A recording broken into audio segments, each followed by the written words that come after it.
Olá, você está na TV Otimista. Eu sou Erivaldo Carvalho. Este é o programa Política.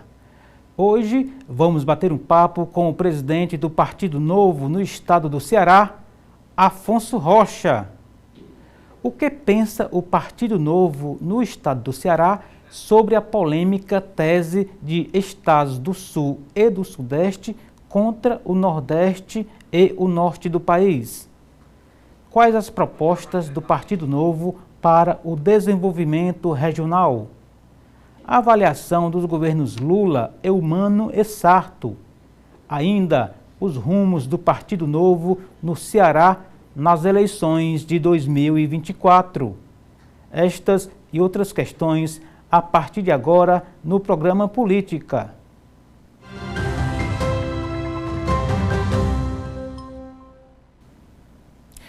Afonso Rocha é bacharel em Ciências Náuticas, com pós-graduação em Gestão Empresarial. O convidado é ex-aluno do curso de Formação de Líderes da Fundação Brasil Novo. Afonso Rocha foi secretário administrativo do Diretório Estadual do Partido Novo no Ceará e, desde 2021, é presidente da sigla no estado. E é com o presidente do Partido Novo no Ceará, Afonso Rocha, que converso no programa de hoje. Presidente, muito obrigado pelo convite aceito. É uma honra, um prazer tê-lo aqui conosco nos estúdios da TV Otimista, no programa Política. Como está o Partido Novo?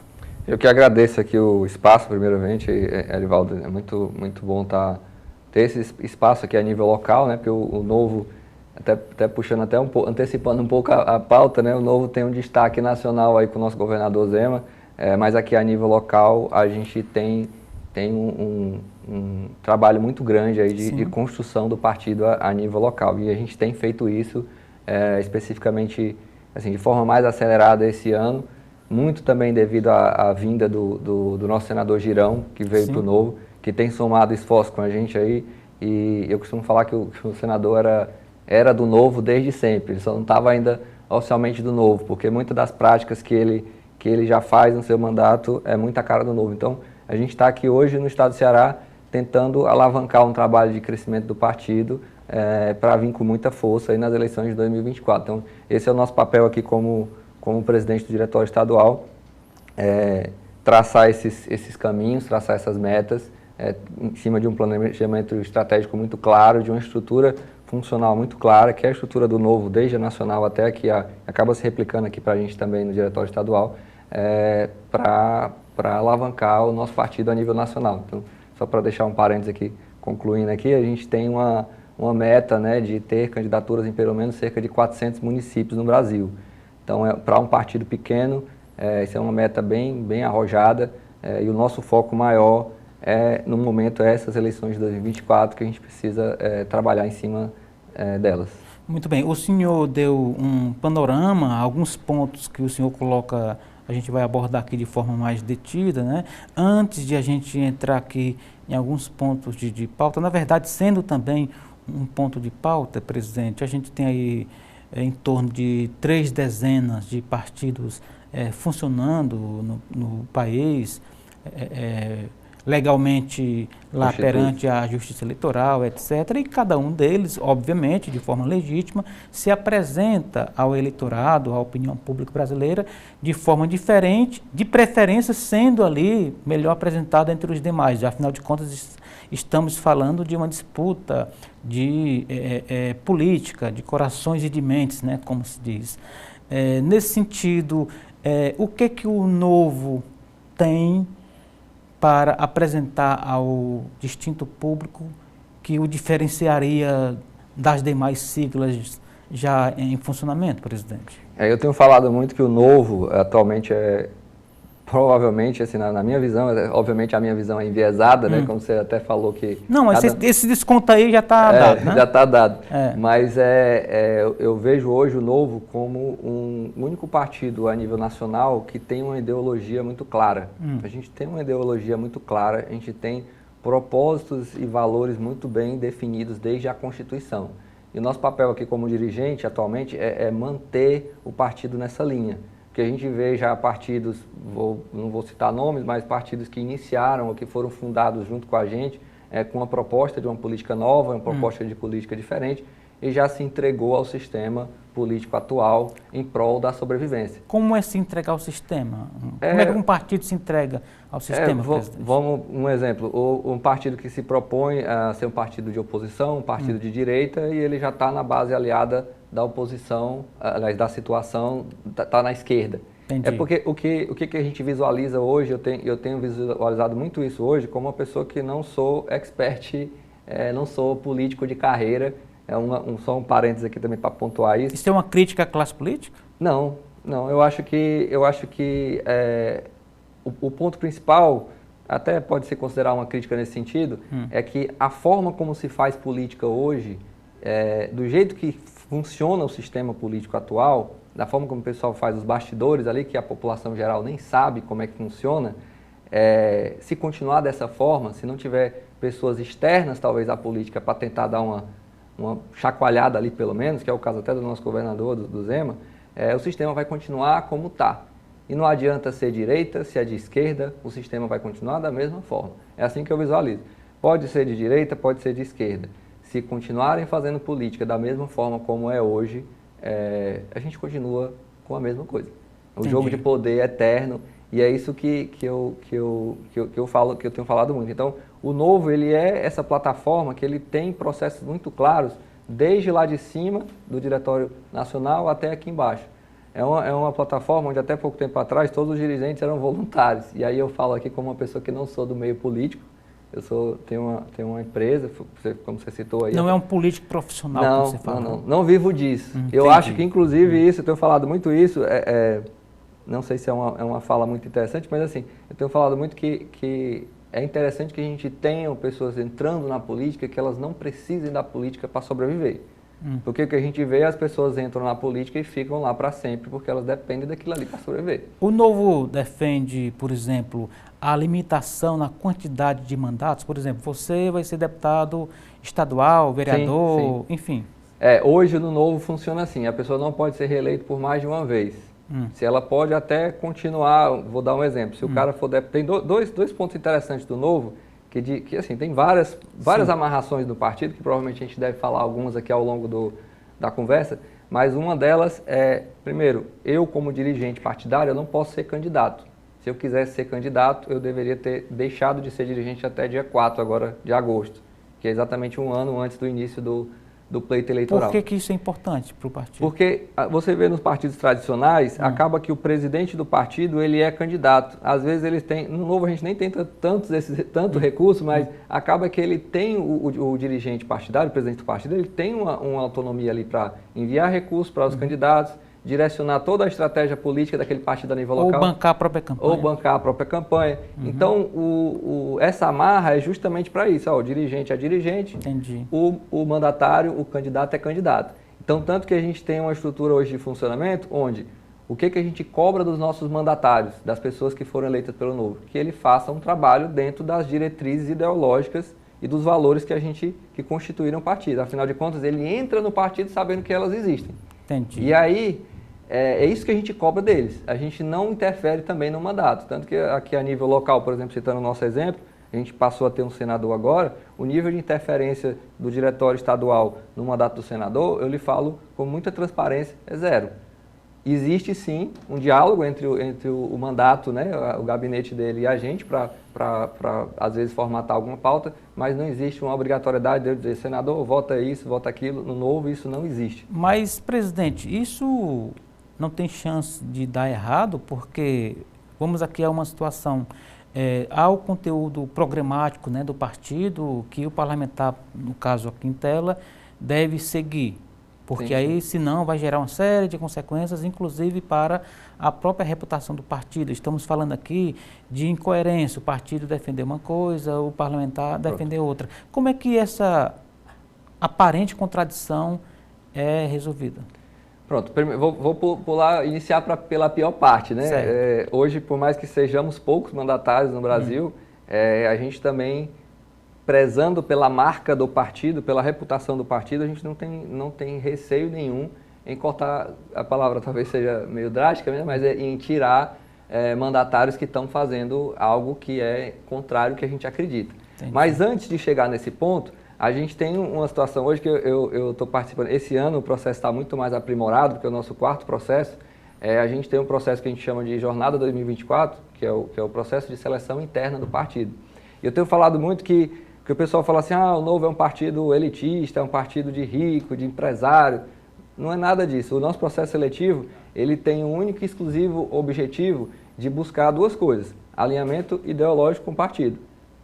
Em fazer com que a gente tenha pessoas entrando no partido que acreditem no que a gente acredita. Para não acontecer o que aconteceu, eu cito um exemplo aqui, tem sem falar nomes também, a nível local. O cara entrou, foi eleito numa plataforma que se dizia oposição e já foi expulso por estar na situação. Entendi. Então, isso é muito pouco, obviamente, a gente sabe que existem falhas. Quando você vai selecionar um funcionário, um empregado para o seu negócio, para o seu empreendimento, o processo seletivo pode ser falho e o cara entrar de forma errada, mas existem vários processos, coisas interessantes dentro dessa etapa, que a gente busca lá dentro do processo seletivo uma pessoa que ela esteja minimamente apta a ser candidato e principalmente que ela tenha alinhamento ideológico. E aí eu vou além. Os que estão procurando a gente agora em busca de ser candidato a prefeito, o cara passa por esse processo seletivo a nível inicial, que é basicamente um preenchimento ali do currículo dele, falar quem ele é, fazer esse teste de alinhamento ideológico, gravar um breve vídeo falando por que ele quer ser candidato.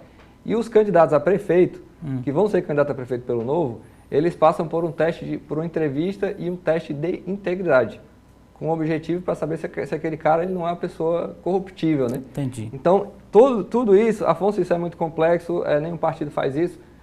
O pessoal trabalha de outra forma, isso acaba afastando pessoas da política, infelizmente, mas o meu papel até aqui, tendo essa oportunidade de falar com vocês, é desmistificar um pouco isso, dizer que o objetivo disso é ter candidatos que realmente vão agregar alguma coisa para a população.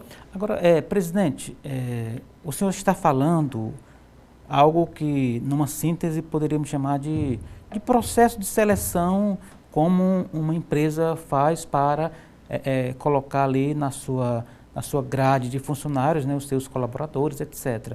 Ou seja, o Novo ele tem essa pegada mais liberal, né, de colocar em seus quadros pessoas com currículo, com qualificação e potencial político, etc., um passado ilibado, etc. Em tese, isso pode ser algo positivo, mas a vida pública, ela tem essa similitude com a vida privada ao ponto desses processos serem basicamente iguais?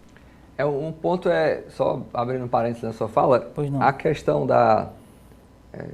falando aqui, né, que o processo seletivo, ele não tem, eu tenho falado isso muito para o pessoal que procura a gente hoje, a gente não busca no processo seletivo buscar gênios, pessoas com currículo, nada disso. Se vier uma pessoa assim, excelente. Mas a gente busca pessoas que tenham ali uma ideologia muito próxima da nossa e que tenham ali boas intenções e que tenham os valores alinhados com o que a gente acredita. Eu digo assim, a gestão pública, ela pode ser tocada como se fosse uma empresa? Sim, aí respondendo o que você perguntou, pela experiência agora do Partido Novo, do Partido Novo também, né, na gestão pública, não é tão simples. Existem contrapontos que, vou dar um exemplo aqui bem claro, na vida pública, né, na coisa pública, nos entes públicos, as coisas andam às vezes um pouco mais devagar. E a gente sabe até por quê, por conta das travas que existem para não ter desvio de recursos, etc. Então, você está acostumado aqui na vida privada, que, por exemplo, eu quero tomar uma decisão hoje que eu vou gastar adquirindo uma máquina para a minha fábrica. Eu consigo, se eu tiver dentro de um planejamento orçamentário ali, comprar amanhã essa máquina. Na coisa pública a gente sabe que não funciona assim. Então, às vezes, essa similaridade ela não existe por completo.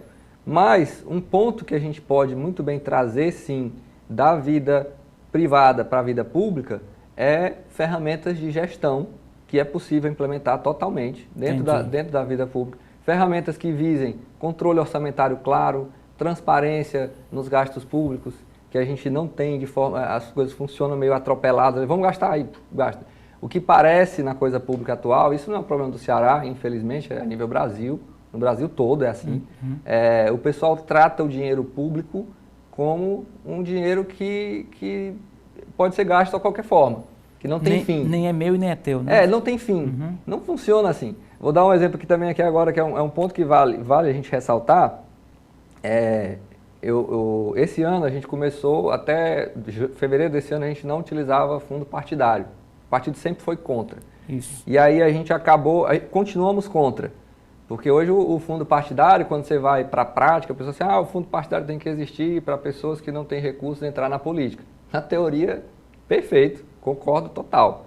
Na prática, funciona assim. Na eleição passada, dos quase 6 bilhões, se eu não me engano, que foram o fundo partidário na eleição passada, 90% desse recurso foram para quem? Para as mesmas pessoas que já estão lá no poder serem eleitas. Qual é a democracia, qual é a popularização da política, digamos assim, que existe? Ou seja, a teoria na prática é outra coisa, né? Não funciona, infelizmente. E o sistema hoje faz com que não funcione. Mas, só fechando, lhe cortando, é que eu estava falando aqui na questão dos recursos. A gente começou a usar o fundo partidário e como a própria estrutura do partido, muita gente ainda é contra. Hoje o pessoal que é favorável para duas coisas: manter o partido competitivo, sim, esse é um ponto, e continuar se opondo ao sistema. Porque se a gente diz que é contra, vamos pelo menos entrar lá para eliminar com isso. Eu acho que é difícil a eliminação, que a gente tentou várias vezes. Legal. São boas polêmicas de quem está na vida pública, é um debate que merece ser encarado. A propósito de polêmica, o Partido Novo esteve envolvido recentemente em declarações polêmicas do governador de Minas Gerais, Romeu Zema. A gente vai fazer um intervalo, daqui a pouco a gente vai focar neste e em outros pontos, tá bom? Perfeito. Daqui a pouco, portanto, mais bate-papo com o presidente do Partido Novo no estado do Ceará, Afonso Rocha, aqui conosco no programa Política na TV Otimista. Não saia daí, a gente volta já.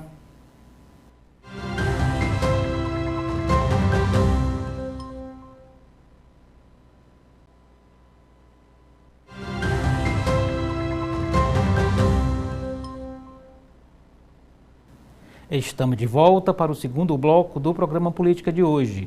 Eu sou Erivaldo Carvalho, você está na TV Otimista, no programa Política, que recebe hoje o presidente do Partido Novo no estado do Ceará, Afonso Rocha, que também pode ser encontrado na internet. Como é que faz, presidente, para ele encontrar nas redes?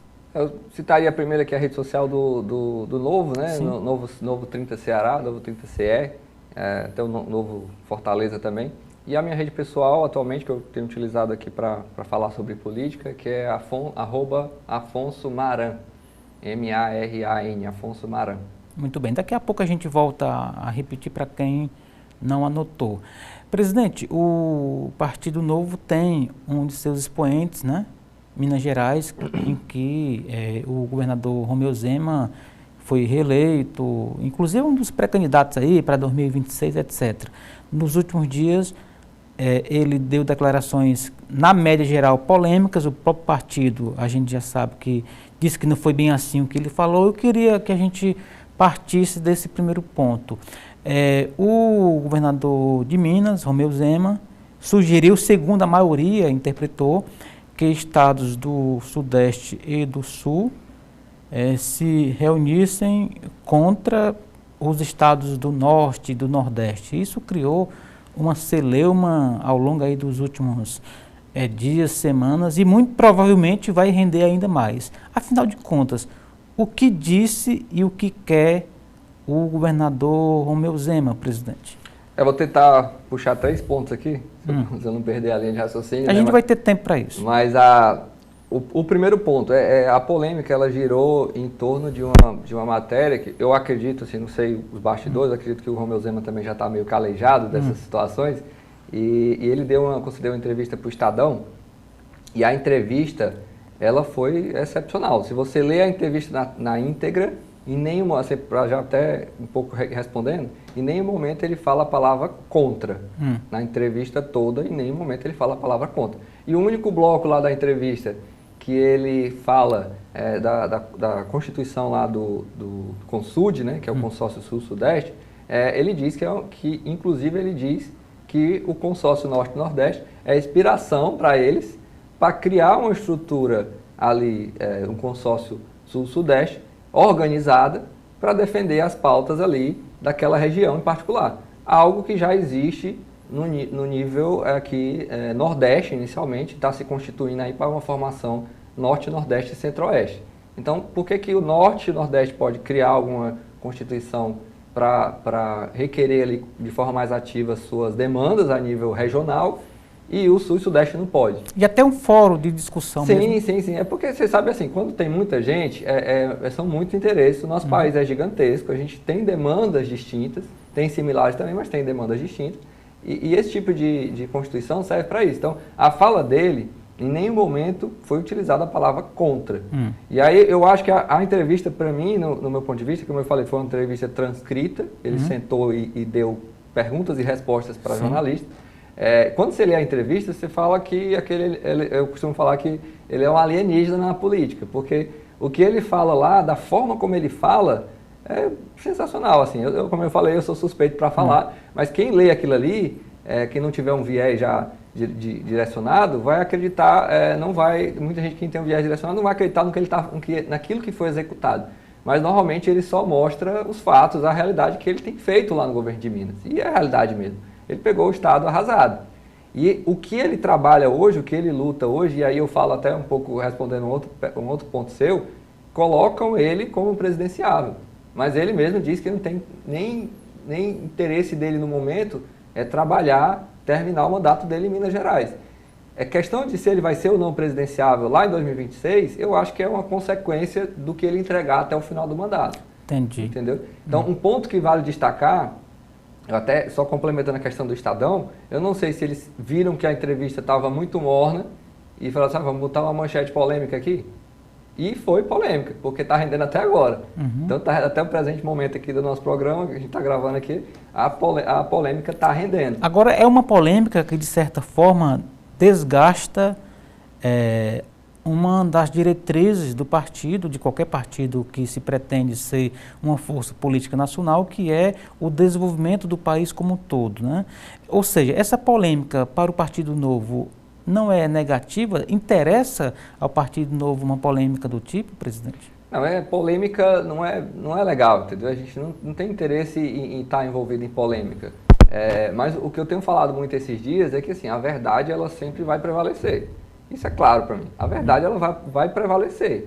Se vai gerar polêmica, se vai aparecer meme na internet, se vai aparecer um falando contra, um falando a favor, a verdade ela vai prevalecer. Isso é claro. A verdade ele concedeu a entrevista, em nenhum momento foi dita a palavra contra, em nenhum momento ele desrespeitou os estados do Nordeste, em nenhum momento ele falou nada contra o Nordeste, e se pautou na mídia inteira algo como se ele estivesse falando contra os estados do Nordeste. Isso não existiu, tá? Entendi. Isso o ponto que eu falo, que até conversando aqui com o pessoal, eu acho que aconteceu foi isso, o Estadão, primeiro ponto, né? A maioria da população, e aí até figuras públicas a nível local, o cara às vezes vai ali para a situação e vê a manchete. E a partir da manchete o cara comenta. Entendi. E ele nem olhou a matéria, mas ele viu a manchete. Não li e não gostei, né? Ele falou assim, não olhei a manchete, não gostei, vou criticar. Mas ele nem leu a matéria. Entendi. E aí, um ponto também é que o Estadão,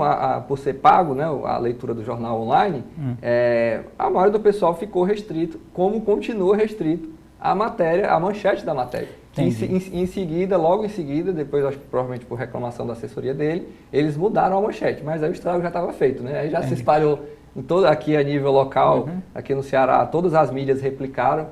Teve um jornal que colocou um aspas no contra. Então, para você ver como existe. Ontem a gente teve o mesmo problema aqui no jornal também a nível local, que o pessoal colocou contra e depois retiraram. Então, esse tipo de coisa que o pessoal gosta da polêmica, né? Aí a gente não tem interesse em estar envolvido nessas polêmicas. Entendi. Até porque o nosso interesse é mostrar que existe possibilidade de fazer um resultado. E realmente, como você falou, esse resultado só vem se a gente tiver uma união a nível Brasil. Entendi. Presidente, na média geral, quem entende de comunicação diz que comunicação não é o que se diz, e sim o que as pessoas entendem. No caso aí, o que a maioria entendeu, né? Que na síntese da fala do governador Zema, ficou ali colocada a situação de o Consul ser contra o consórcio Nordeste, né? Mas a pergunta é a seguinte, na entrevista, na essência da entrevista, há quem diga que o governador estava falando de separatismo. Essa tese faz sentido para o senhor? Eu acho que não, porque quando ele fala, ele usa a palavra, o próprio Eduardo Leite também usou essa palavra. Governador do Rio Grande do Sul. Sim, ele usou a palavra inspiração. Ele falou, o pessoal do consórcio Nordeste é inspiração para nós aqui. Não é separatismo. Inclusive, eu acho que aí fica até a abertura aqui, que é algo que a gente estava até discutindo lá no Novo, entre os presidentes. Eu acho que o momento seria do Consud estender a mão para o consórcio Nordeste. Porque se o consórcio Nordeste não está utilizando isso como interesse eleitoreiro, que é o que eu acho que está acontecendo no exato momento, se o Consud vier, a gente quer conversar com vocês para entender o que vocês estão fazendo aí, para a gente replicar aqui também Sul e Sudeste e depois montar uma pauta única a nível Brasil, vamos. Eu acho que a hora é essa do Consud fazer isso, porque mostra força e deixa claro que o Consud não quer separatismo nenhum, quer união. Esse é o ponto. A gente não tem interesse em separar nada. A gente sabe que as diferenças entre as nossas regiões são muito grandes. Agora, um ponto que a gente trabalha para que isso ocorra, e aí a gente deixa um questionamento aqui para quem está assistindo a gente, até quando o Estado do Nordeste vai depender de assistencialismo. A gente considera que o assistencialismo ele tem que ser algo transitório, Bolsa Família, etc. Porque o que gera renda para a população, o que faz a população ter liberdade para tocar a sua vida, sem depender, quem eu estava vendo no jornal mais cedo, o pessoal lá numa fila, num negócio lá, para ver se tinha direito a receber um vale-gás. Para mim isso é uma humilhação para a população. A gente sabe que a população precisa, tem gente que precisa, ok, mas isso tem que ser uma coisa transitória. E aí eu puxo até uma fala do próprio Zema nessa entrevista, né? Ele fala que a esquerda tem uma fala que é o conto da sereia ali, né? Que é muito boa, muito legal no primeiro momento, mas quando eles estão lá, eles se apoderam do sistema inteiro político para sugar o máximo possível de recursos. Eu puxo aqui a nível local também, sem citar muito detalhe, mas os políticos que se dizem defender a pobreza, quando estão lá como políticos, vivem uma vida de luxo à custa do imposto que a população mais pobre paga. Há interesse de políticos, pelo menos de quem está no poder, do ponto de vista do Partido Novo, há interesse de políticos de manterem esse sistema assistencialista, presidente? Assim, uma fala pessoal minha, tá? Não falaria nem pelo Novo, acho que é uma fala pessoal minha. Para mim, o que eu observo é que fica claro que há esse interesse. Porque você vê, o estado do Nordeste há décadas, a região do Nordeste há décadas a região, está entre as regiões mais pobres do nosso país. Então, não tem interesse, porque todos os governantes, a maioria dos governantes do Nordeste até então, são da esquerda. Entendi. Aí fica a incógnita, né? O pensamento aí para a população avaliar. Será que não está na hora de ter uma mudança para que a gente tenha uma possibilidade mínima de mudança? Porque lá em Minas, por exemplo, falando do Zema, ele pegou uma sequência do governo, vinha o Aécio, depois foi o governo do Pimentel, que dentre os absurdos aqui diversos que ocorreram, eu cito um, que para mim é o mais absurdo de todos, que o governo passou a não repassar, além de estar com salários atrasados dos servidores públicos, o governo passou a não repassar o valor dos empréstimos consignados que os servidores tinham feito. Resumo, uma carrada de pessoas, de servidores públicos com nome sujo, porque o governo não repassou o pagamento. Os caras ficaram, servidores públicos, o Zema passou, quando ele entrou, ele demorou quase 2 anos e meio para conseguir colocar os salários dos servidores em dia. Exatamente. Eis aí um crédito, né, que a opinião pública da época deu ao governador Zema. Tanto é que ele foi reeleito, né, embora ali a ligação dele com o bolsonarismo não tenha surtido o mesmo efeito para o então candidato à reeleição, mas o fato é que ele tem esse crédito de ter sanado as contas de Minas Gerais, né? O senhor avalia, teme, digamos, que essa polêmica na qual ele se envolveu tenha anulado esse crédito dele olhando para 2026? Ele ficou como uma carta fora do baralho a partir desses ataques. Inclusive, ele foi atacado pela esquerda e pela direita em relação a essas declarações, né? Eu acho que não. A minha visão pessoal aqui, até falando como partido, acho que não. Eu acho que, infelizmente, né? Eu falo infelizmente porque não é a melhor forma de se aparecer, mas eu acho que, infelizmente, a polêmica, né, trouxe uma visibilidade maior ainda para ele. E eu falo que a nível local, por exemplo, a gente teve críticas de pessoas da direita, como você falou aí, e o próprio pessoal, os eleitores da direita, que são públicos daquela pessoa, bombardearam ali aquela pessoa falando que ele estava falando besteira. Isso. Entendeu? Então, o governador Zema já tem trabalho para mostrar que qualquer polêmica dessa, o trabalho que ele tem exercido se sobressai muito mais. Ele tem capital político para isso, né? O cara gerou, só para ter uma ideia, Erivaldo, ao longo do mandato dele, até então, até julho, se eu não me engano, foi o dado que eu vi, ele gerou mais de 740 mil empregos em Minas. É isso que a população precisa. É isso que a população precisa. A pessoa precisa trabalhar, ter liberdade para trabalhar, ter liberdade para empreender, ter segurança para conseguir trabalhar, para conseguir empreender. Porque a gente vive num estado, até diminuiu um pouco agora, eu acho, mas a gente vive num estado sitiado, que a bandidagem manda no país. No país todo, mas aqui no nosso estado do Ceará a gente sofre com isso. A gente sai na rua, eu gosto de correr às vezes um pouco na rua, eu saio só sem nada, só com relógio, com medo de ser assaltado. Isso em qualquer lugar na cidade, não é só na periferia não. Todo mundo sabe disso. Então a gente vive refém de várias situações, né? Outro dado importante que eu trago aqui, até para comparar com o Ceará, o Ceará é um estado, a gente sabe, ele está próximo aqui da linha do Equador, potencial de geração de energia solar gigantesco. Sim. Sabe qual é o estado que mais gera energia hoje? Está com acho que são quase 6 gigawatts de energia. É Minas Gerais. Isso. Por quê? Essa é a pergunta, por quê? Porque é um dos estados que isenta a cobrança de geração, isenta a cobrança de ICMS sobre a geração. Não é tão engessado como aqui, né? Não, é porque o político, no geral, da esquerda, ele visualiza que temos que gastar, temos que cobrar mais imposto. Só que às vezes ele não avalia que quando ele não cobra imposto, ou quando ele tira algum imposto de alguma coisa ali e ele dá mais liberdade para atrair capital, aquela atração de capital vai gerar mais emprego, que vai gerar mais renda, que mais pessoas vão gastar, que vão gerar imposto por outra via. Muito bem. Sobre esse ponto, e para concluir esse bloco, presidente, no lugar de, ainda focando no governador mineiro, no lugar de ele sair com essa polêmica aí da criação do consórcio, etc., enfim, que insisto no termo separatista, né, como a média geral colocou, enquanto crítica, não seria melhor o Partido Novo ir ao Congresso Nacional e propor uma política pública nacional de desenvolvimento regional?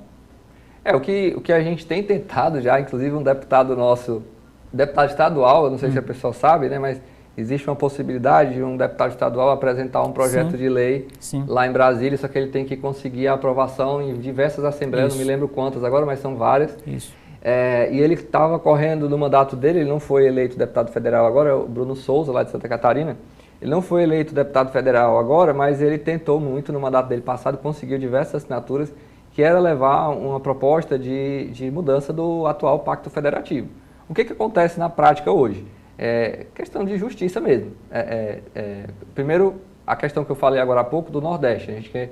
A população do Nordeste realmente é mais carente, é mais pobre, a gente precisa ter esse olhar aí e dar ter uma política assistencialista, mas essa política ela tem que ter uma porta de entrada e uma porta de saída. Parece que a porta de saída não chega nunca. E aí, voltando para o que ele propôs lá, a mudança do Pacto Federativo, o grande ponto hoje, que é inclusive algo que o consórcio está sendo criado, eu acho que com esse objetivo até, porque a gente está aí com a reforma tributária em pauta, né, e deve avançar aí nos próximos meses, é que os estados do Sul e Sudeste geram uma maior arrecadação e, no geral, essa arrecadação que vai lá para o governo federal, ela não volta toda, ou volta muito pouco. Essa é a realidade. Eu tenho até um mapa aqui, mas puxando aqui de forma superficial, Santa Catarina, por exemplo, é um dos estados que mais é prejudicado. Gera e não volta nada. Ok. Presidente, vamos fazer mais um rapidíssimo intervalo, tá bom? Daqui a pouco a gente volta aqui com o presidente do Partido Novo no estado do Ceará, Afonso Rocha, aqui conosco no programa Política, da TV Otimista.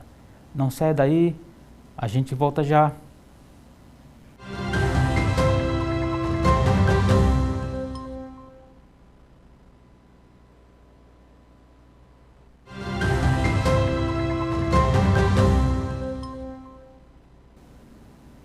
Estamos de volta para o terceiro e último bloco do programa Política de hoje.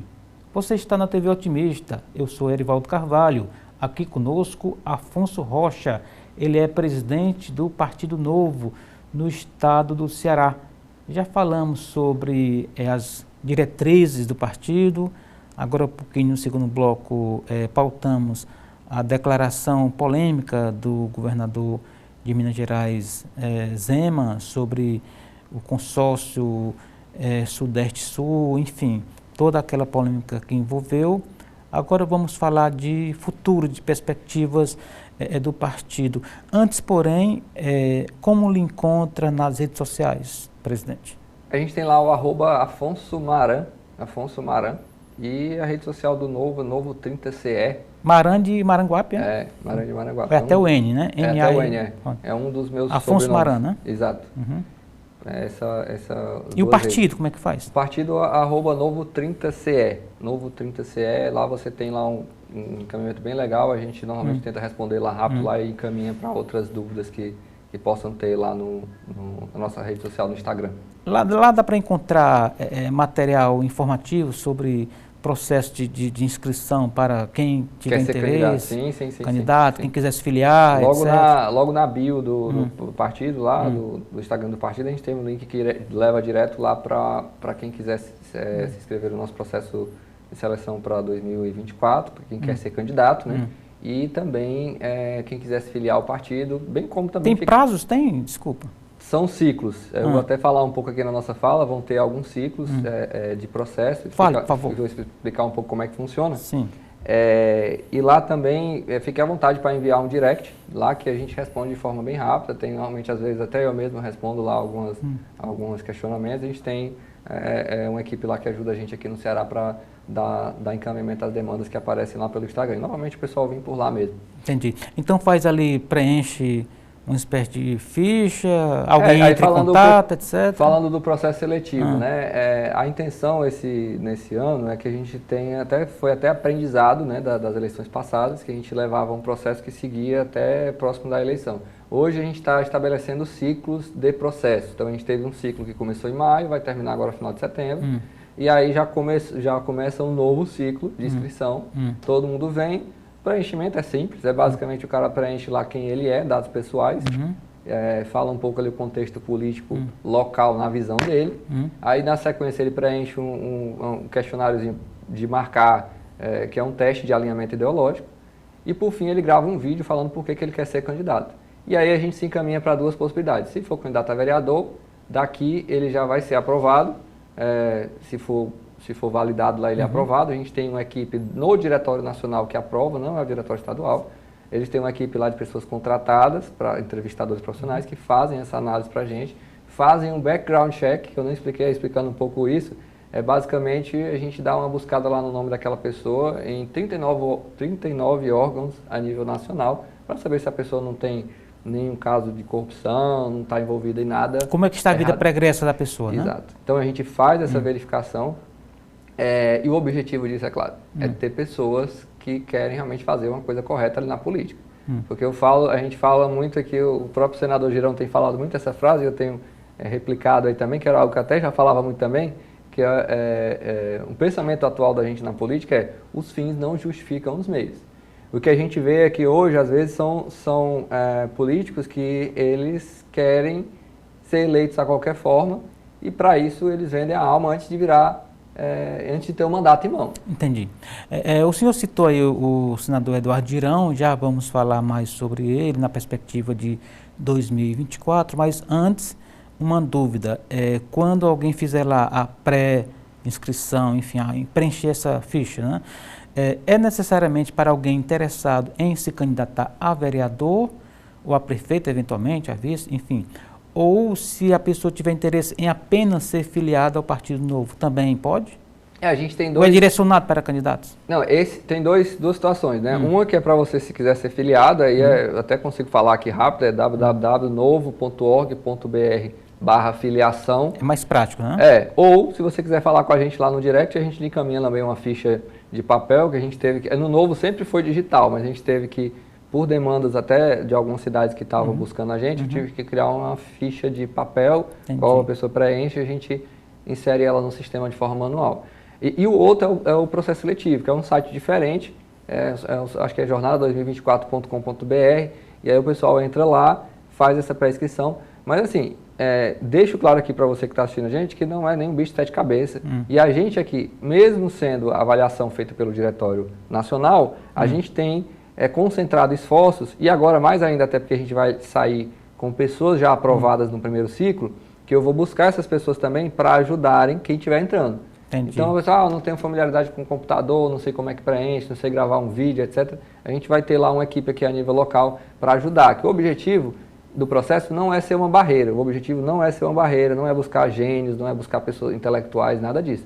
O objetivo do processo é buscar pessoas alinhadas, alinhadas ideologicamente com a gente e buscar pessoas que realmente queiram fazer uma boa política e estejam alinhadas com os nossos valores. Entendi. E em relação à questão da formação política propriamente, aqui na abertura do programa eu falei que o senhor fez um curso, né, de liderança política, alguma coisa assim. É do Partido Novo essa instituição que forma as pessoas?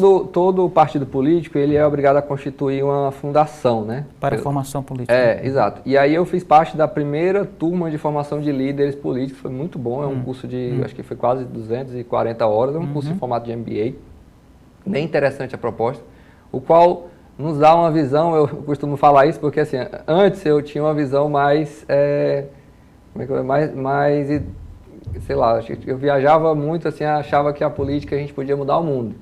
Hoje a minha visão é mais pé no chão. Eu acho que, na pior das hipóteses aqui hoje, entrando na política, a gente tem o poder de mudar muita coisa e evitar que as pessoas façam coisa errada.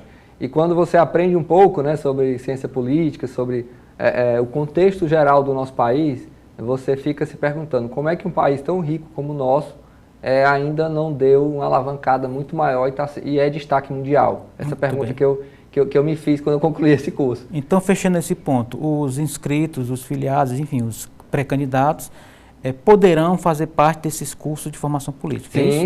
A gente está criando uma estrutura bem mais robusta agora, porque a estrutura era bem simplificada. No Novo é tudo reduzido, assim, porque a gente tenta otimizar os gastos, né? Entendi. Mas agora a gente está montando uma estrutura, que o objetivo dessa estrutura, inclusive, é ajudar os pré-candidatos a prefeito, por exemplo, a montar um plano de governo. Entendi. Porque às vezes o cara quer ser candidato, mas não sabe nem montar um plano de governo. Entendi. Presidente, em rápidas pinceladas, para realmente a gente falar de 2024, o Novo existe em todo o Brasil, é um partido em ascensão. Em rápidas pinceladas, o que o Novo pensa do governo Lula, do governo Eumano e da Prefeitura de Fortaleza, na atual gestão? Começando pelo governo federal, né? O governo Lula, ele tem, na minha visão, atualmente repetido exatamente o que foi feito nos governos passados. E a fórmula, assim, eu deixo aí para o pessoal responder por mim, talvez até, e o resultado você já sabe. Então, como eu falei até a fala do Zema, né, é o conto da sereia, né? A gente vê muita coisa boa ali aparentemente acontecendo, só que às vezes essas coisas boas estão camufladas e lá na frente a gente vê uma porrada na cabeça, que é o que aconteceu ao término do governo Dilma, né, no final das contas. Então, a avaliação do governo Lula é essa. Vamos ver o que acontece, está no primeiro ano ainda. Vamos ver o que vai evoluindo. Mas qual o risco de ser reprise do que já aconteceu, é isso? Eu acredito muito nisso. Porque o formato está mesmo, ele está puxando todo mundo, Mercadante, Pimentel, a Petrobras já está com uma defasagem aí de preço, acho que quase 30%, então, enfim, a Petrobras estava dando lucro, já vai começar daqui a pouco a dar prejuízo, então tudo isso é um replay, né? Quem olha, quem analisa, sabe que isso é um replay. Aí o que vai acontecer, a gente já sabe. O governo Eumano? O governo Eumano, acho que está muito no começo. Eu, particularmente, Afonso, né, não acreditava na eleição dele, não conseguia enxergar ainda não consigo visualizar como uma pessoa que não foi eleito nem a prefeito em Caucaia conseguiu ser eleito governador. Eu entendo que a máquina, o próprio poder do Lula é muito forte para a onda Lula, né, para ele conseguir ser eleito.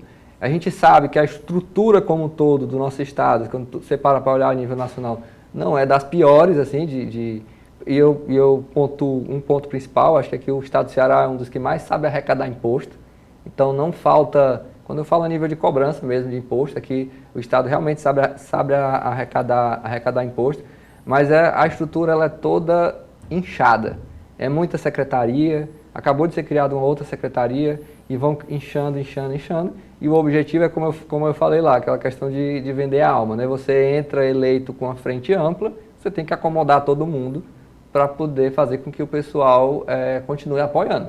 Então esse acômodo tem um custo, e quem paga é a gente com mais imposto. Já fez empréstimo, mal começou o governo, já fez empréstimo aí para custear toda essa máquina, e a conta ela só vem para a gente. Já aumentou imposto, já aumentou ICMS, então tudo isso. Rapidamente, a gestão Sarto. Para fechar, né? A gestão Sarto, eu acho que ele foi eleito muito pelo poder dos Ferreira Gomes aqui, o poder do Cid, do Ciro, e na minha visão ele não tem feito uma gestão boa. E é uma gestão assim, que a gente entra num contraponto político aí que tem uma segregação atual entre o PT e o PDT, que acaba dificultando mais ainda uma possível eleição dele. E aí eu já emendo aqui até um pouco falando do cenário do Novo, né? Isso.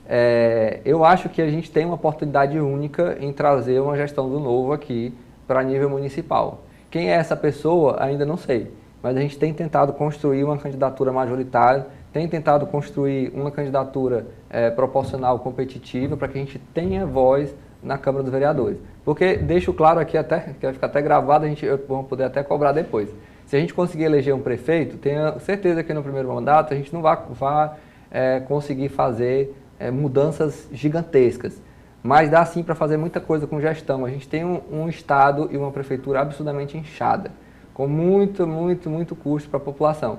A prefeitura também foi outra que já fez aí 2 empréstimos ao longo do mandato, de alguns bilhões, eu não me lembro aqui a cabeça agora para não chutar números, mas são alguns bilhões que já foram aprovados. Então, tudo isso tem um custo, é aumento de imposto, a gente vê aí a polêmica também, a taxa do lixo aí que foi criada, precisava criar essa taxa do lixo? Eu acho que não. O ponto principal é que os governos de esquerda, no geral, eles querem bancar as coisas à custa da população e não às custas de si mesmo. Porque uma prefeitura ou um estado como o nosso, é possível a gente custear avanços reduzindo a máquina pública. Mas a gente vê que na gestão a nível de cima para baixo, federal, estadual e municipal, não há esse interesse. Entendi. Há interesse em gastar mais e mais e mais. O senador Eduardo Girão é um dos pré-candidatos ou é o pré-candidato a prefeito de Fortaleza? Eu acho que o Girão seria um nome natural, porque ele tem um mandato, muito mais, tem visibilidade. Apesar de que hoje eu acho que ele tem mais visibilidade a nível nacional do que talvez a nível local, infelizmente. É um nome, acaba sendo um nome natural, mas a gente tem trabalhado junto com o senador para buscar possibilidades de um candidato nosso aqui. Então, o nome dele pode ser uma possibilidade, mas ainda não está definido. Então, mas seria aí para cabeça de chapa, né? E em termos de coligação no espectro político, qual outra força eleitoral com a qual o Novo poderia se coligar, presidente? Caso não haja essa candidatura própria.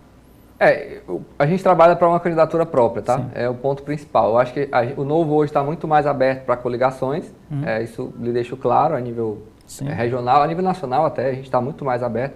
A definição e a aprovação das coligações antigamente dependia do Diretório Nacional, hoje depende do Diretório Estadual, então é do nosso interesse formatar coligações, mas não tem como, por exemplo, como já chegaram propostas para mim, o Partido Novo se coligar no interior, aí que eu falo que não existe ideologia, né? Porque no interior, você chega no interior, tem 2 forças políticas, o João e o José. Aí eles ficam ali brigando entre si, tanto faz se o partido é de esquerda ou de direita. Entendi. Não existe possibilidade do Novo se coligar com nenhum partido de esquerda, isso é claro. Porém, a gente tenta montar um cenário que o Novo seja cabeça de chapa e que a gente abra a possibilidade para a coligação de quem quiser vir agregar. E com foco na Câmara dos Vereadores, para concluir aqui a nossa conversa? Na Câmara dos Vereadores, porque a coligação hoje ela não é mais possível no proporcional, no proporcional, né? Que são os cargos de vereadores. Porém, a gente tem que eleger vereador. E a gente também, na coligação, a gente tem que ter uma coligação pensando no governo, que foi até o que o Zema fez lá no mandato dele, né? Entendi. No primeiro mandato ele não conseguiu fazer nada, porque a Assembleia era toda oposição. No segundo mandato ele montou uma coligação que hoje ele tem maioria e está conseguindo aprovar o que ele não conseguiu aprovar no primeiro mandato. Então, ter uma estratégia de montagem de chapa que possibilite a gente realizar um trabalho mais eficiente, porque o que a população também não entende é que às vezes o pessoal vê assim, o prefeito, mas maioria das pautas estruturais que impactam a vida das pessoas de forma mais incisiva e que causam uma maior mudança, elas passam pelo Legislativo. Okay. Legal. Presidente do Partido Novo no Ceará, Afonso Rocha, esteve aqui conosco. Apareça outras vezes, tá bom? Foi muito bacana o papo, muito esclarecedor. As suas rápidas despedidas. Agradeço a oportunidade de estar falando aqui com vocês, Geraldo. Aparecerei, fico à disposição para falar sobre o Novo. Acredito que o Novo tem muito a agregar para o nosso estado, não vou falar nem de Fortaleza especificamente, é para o nosso estado. O trabalho que a gente tem feito aqui de 2024 focando em estratégia de estado. Então, se você está assistindo aí, tem interesse em entender um pouco mais sobre o Partido Novo, procure a gente aqui. É um partido, sou suspeito para falar, mas a gente faz realmente um trabalho diferente e em busca de mais liberdade para todo mundo. Ok, muito obrigado mais uma vez, boa sorte na caminhada. E assim chegamos ao final da edição de hoje do programa Política. A todos o nosso muito obrigado pela companhia. Até o nosso próximo encontro. Forte abraço.